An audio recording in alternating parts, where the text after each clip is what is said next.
Hi everyone. Back in December, I started an experiment to see which rust preventative works best. Can you believe it's already been 6 months? Time really flies by when you're torturing innocent pieces of sheet metal. Now, this is part 4, so if you're watching this, you probably already have a great idea of how this experiment is structured. But just in case you're new here, let me give you a quick rundown of what's going on. I have 2 sets of identical mild steel samples. One set is screwed to the wall inside my workshop where it's at least protected from the worst of the weather. The other set has been left to die outside the shop where it spent the last 182.5 days experiencing snow, rain, heat, and gloom of night, none of which has been particularly kind to it. These samples are bent into L shapes so I can test whether there's a performance difference to the sprays on vertical and horizontal surfaces. I'm testing 9 different sprays along with a bare piece of steel that acts as a control.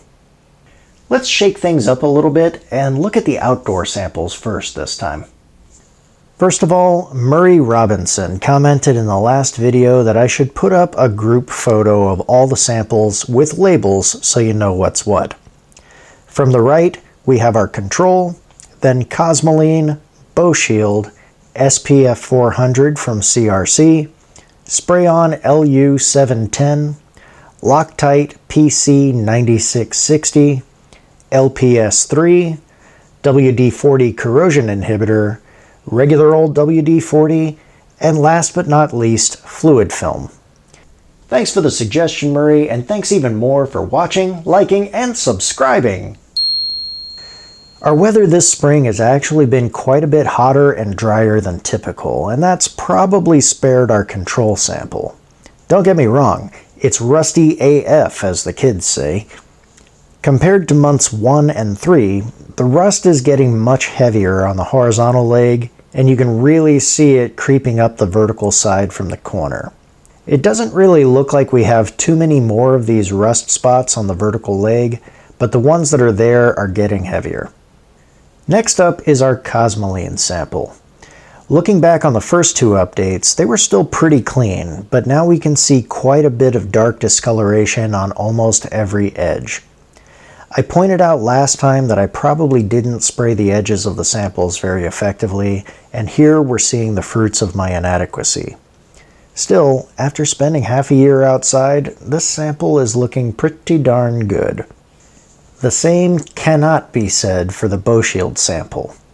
What was just a dark stain back in March is now full-blown rust. There's really not much difference anymore between this one and the control sample. The control is maybe a bit further along, I suppose, but this is hot on its heels. We have the same rust spots on the vertical leg as well, which look to be from water droplets that splashed up from the horizontal surface. The rust that had begun on the edges last time is getting considerably worse and starting to spread inwards. The SP400 from CRC is pretty much the same story as the Cosmoline. The waxy coating that it started out as is long gone, but the part's still largely rust-free, save for some dark discoloration beginning on the edges. I do have a feeling those stains are going to be pretty rusty in the next update though. Ditto for the Spray-On LU710. We have a few more stains on this one, most notably the big one here in the corner. I believe this is actually the same bird turd that was deposited just before the March update.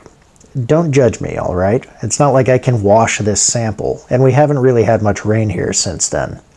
Aside from the stains and a smattering of feces, this sample is holding up pretty well. While I started this experiment to test the efficacy of various rust preventatives, I also accidentally proved that 3 out of 4 birds love shitting on Loctite PC 9660. Seriously, were they making bombing runs on this thing?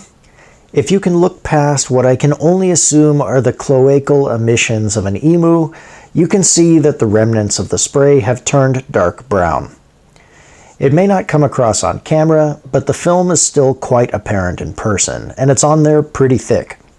I'd say this sample is still well protected, but we'll just have to see in the next update.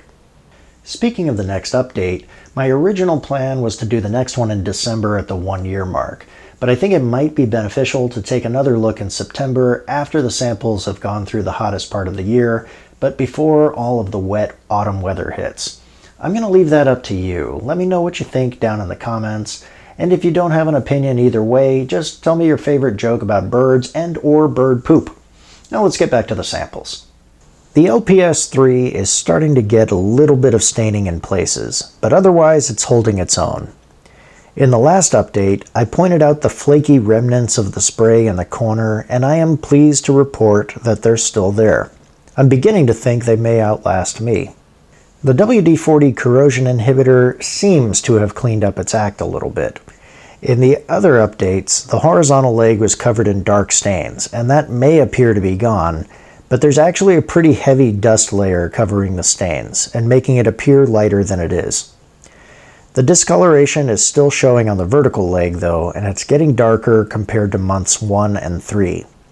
For instance, you can see this same mountain-shaped feature forming in each of the 2 previous updates. The fact remains that the regular WD-40 next to it looks way better and costs significantly less than the specialist spray. I honestly didn't expect this to perform as well as it has, but I'm more than willing to admit that I was totally wrong about this one. It has a similar coating of dirt that's probably disguising the stains we saw in the last 2 updates, but the vertical leg still looks reasonably fresh. Speaking of fresh, the fluid film is looking just as good as the day I sprayed it. The coating is actually still a little bit tacky, despite being out here all this time. It too has some dust, but as far as I can tell, the metal is just fine.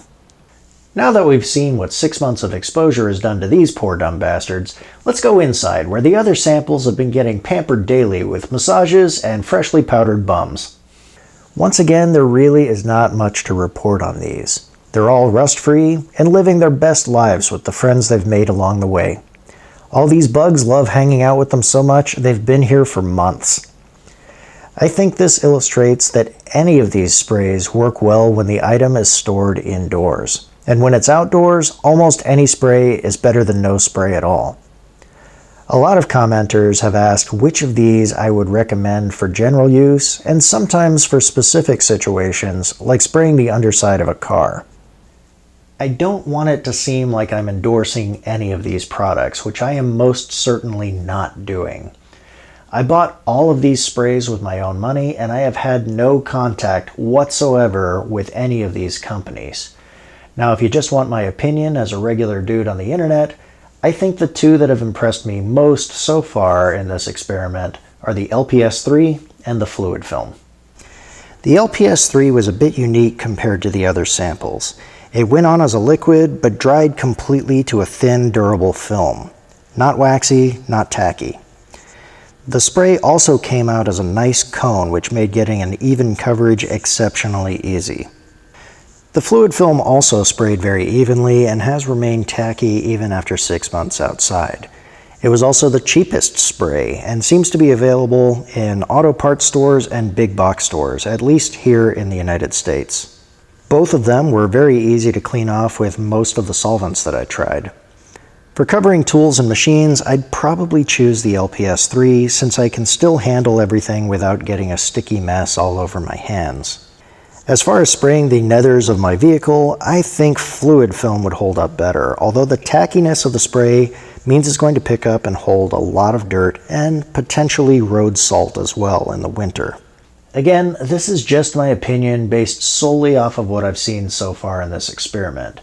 If you've got any insight into it, please leave it down in the comments section. I'd love to hear from you, and so would the other viewers.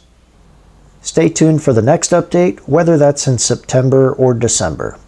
Hit that like and subscribe button if you think I've earned it, and please consider supporting the channel over on Patreon like the fantastic people you see on your screen right now. You might also want to check out these other videos. On the right, I have a playlist of all the other videos where I put things just like this to the test. On the upper left, I have my most recent video, and on the lower left, there's a video that YouTube thinks you'll like just as much as this one. Thanks for watching, everyone. I'll see you next time.